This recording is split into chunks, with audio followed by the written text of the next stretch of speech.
So, isang mapagpalang gabi po sa ating lahat. Muli ako si Miata Sebastian and welcome to our daily devotion with Pastor Russell Acampo. And today, this is the fifth topic, which is the church has a task of filling the earth.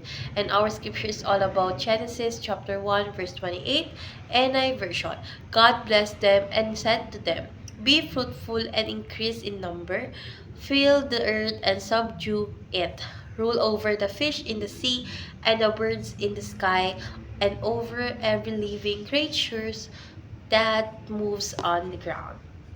So, tungkol saan nga ba tong verse na ito? So, ang verse na ito ay nagbibigay ng original na utos ng Diyos sa tao na pagparami, punuin ng mundo at pamahalaanan ito ayon sa kanyang kalooban.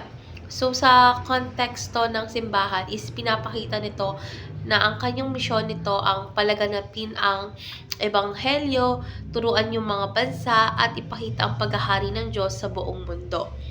So, dadako na tayo sa ating teaching. So, yung first teaching is the church is called to disciple all nations. So, ang isa sa pinaka-misyon ng simbahan is turuan lahat ng tao tungkol sa Panginoon na ginagawa silang mga alagad ni Kristo para sa kanilang kabutihan.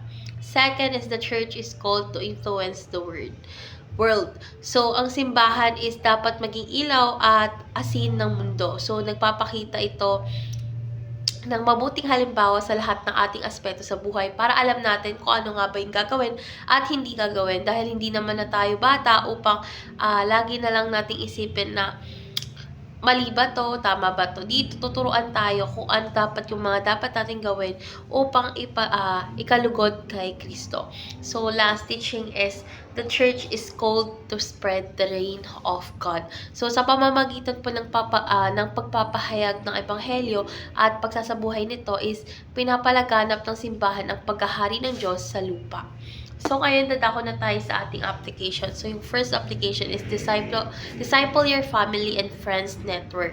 So, dapat tayo magsimula sa ating mga tahanan at malalapit na kaibigan. Dapat natin ituro yung salita ng Diyos at ipamuhay ang mga prinsipyo ng ebanghelyo sa kanila. Second is influence others for the glory of God. So, dapat natin gamitin ang ating mga talento, trabaho at mga relasyon upang makapagbigay tayo ng inspirasyon sa iba na sumunod kay Kristo. So, third or last application is pray for the advancement of God's kingdom. So, dapat tayo yung regular na manalangin para sa mga ministries, leaders ng simbahan at lahat ng nagdadala ng ebanghelyo sa mga hindi pa nakakarinig.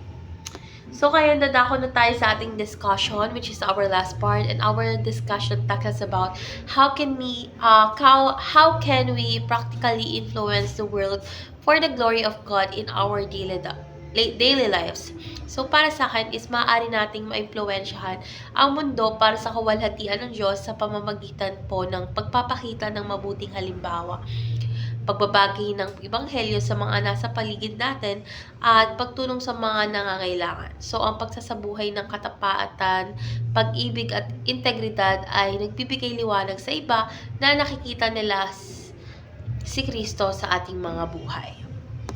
So, let's pray na po.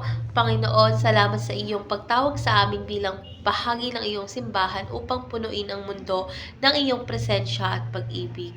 Panginoon, tulungan mo kaming maging mga tapat na disipulo na nag-iimpluwensya sa iba para sa iyong kawalhatian. Lord God, bigyan mo kami ng tapang, karunungan at habag upang isabuhay ang iyong kalooban araw-araw. Sa pangalan ni Jesus, Amen.